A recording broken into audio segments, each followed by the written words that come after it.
Bientôt, il sera construit à Brazzaville un institut sino-congolais de la route de la soie. Pour la matérialisation de ce projet, une délégation universitaire est actuellement en visite dans la capitale congolaise. La délégation de l'université technique et professionnelle de la construction de Zhejiang Guansha en Chine, conduite par son président Bu Yewa, se prépare à signer un accord de partenariat avec l'université Denis Sassou Nguesso ce vendredi. Dans les échanges avec le premier ministre chef du gouvernement Anatole Koliné-Makosso, l'accent a été mis sur l'importance de leur projet qui vise à offrir aux jeunes Congolais des opportunités de formation en ingénierie du bois et dans plusieurs autres domaines clés pour le développement du pays.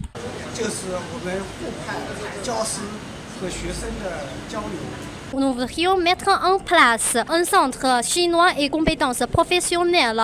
Nous avons déjà fait don d'une salle de classe dédiée à l'enseignement à distance. À travers ce projet, on pourrait également développer certaines études dans le domaine de l'intelligence artificielle, construction, robots industriels et commerce électronique. Mettre en place un laboratoire de caractérisation du bois proposé en 2018 par le président Denis Sassou Nguesso.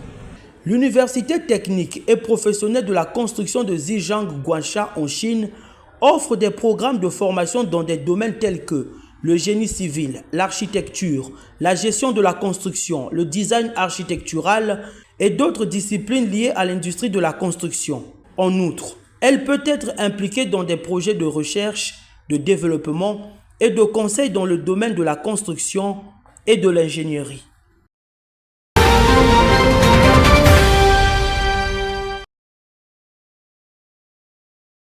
Face aux perturbations constatées ces derniers temps dans la desserte en eau et en électricité, le Premier ministre Anatole Koliné-Makosso s'est rendu sur le terrain pour avoir une meilleure compréhension de la situation au sein de la Congolaise des eaux et de l'énergie électrique du Congo. À la direction départementale de la LCDE, où se trouve le poste central de télégestion, sorte de centre de commandement, Anatole Koliné-Makosso a écouté les explications techniques du directeur départemental qui expliquait que la pénurie d'eau est causée par des coupures de courant. Cette visite a permis à Anatole Koliné-Makosso de mieux comprendre le réseau de distribution d'eau avant de poursuivre sa ronde aux installations électriques de Mbono, où comme à la LCDE, il a posé toutes les questions nécessaires, telles que comment résoudre le problème d'eau et d'électricité. Le directeur général de EKRC, Jean-Bruno Danga Adou, a répondu qu'une des solutions envisagées est de créer un 4e poste en Pila et de renforcer le réseau de transport. Comment améliorer la situation? On s'est dit, à côté, Tchelampo, c'est l'épicentre, là où vraiment la charge tire. De l'autre côté, c'est là où nous tirons du réactif.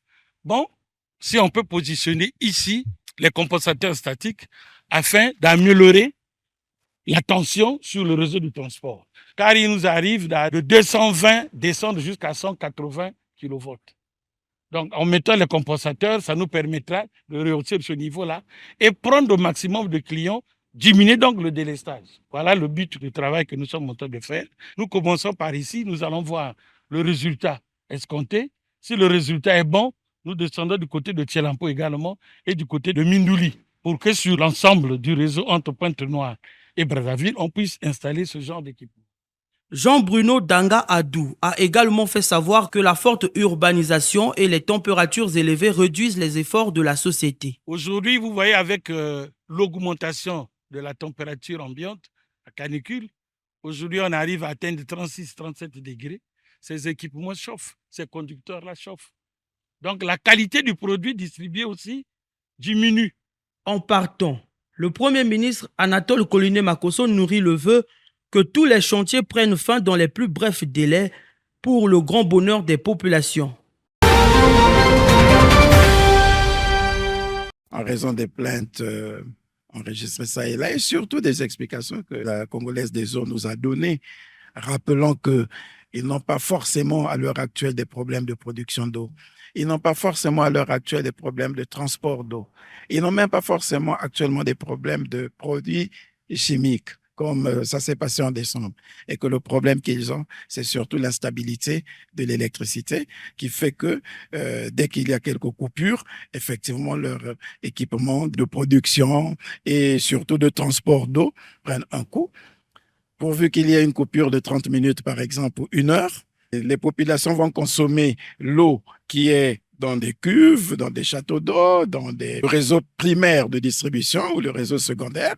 Mais dès qu'ils ont fini de consommer, même si le courant arrive, pour remplir encore tout ce réseau primaire, remplir les cuves, remplir les châteaux d'eau, ça doit leur prendre au moins 3 jours. Il faut que pendant ces 3 jours, il y ait le courant en continu et stable. Les cadres nous ont rassurés qu'ils travaillent en parfaite collaboration avec la Congolaise des eaux et que, en principe, la Congolaise des eaux n'est pas victime de délestage, sauf s'il y a une coupure d'électricité de façon brutale ou encore une baisse de tension.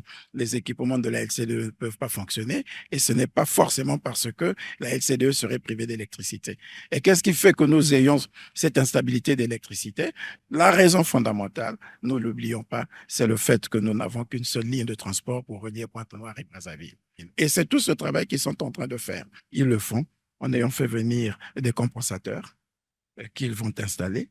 Ils le font en installant d'autres transformateurs parce que les transformateurs qui sont ici sont tellement sollicités qu'il ne faut pas que les populations oublient aussi qu'il est arrivé un moment où sur pratiquement plus d'1 année, nous avons eu un courant relativement stable ou disponible sur toute l'étendue du territoire. Aujourd'hui, on a des difficultés. Nous nous efforçons à corriger ces difficultés.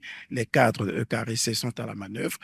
Nous espérons que nous arriverons toujours à bout de cela et le gouvernement continuera à travailler à faire en sorte que nous puissions disposer davantage de ressources pour améliorer une fois pour toutes ces réseaux de distribution, tant d'eau que d'électricité.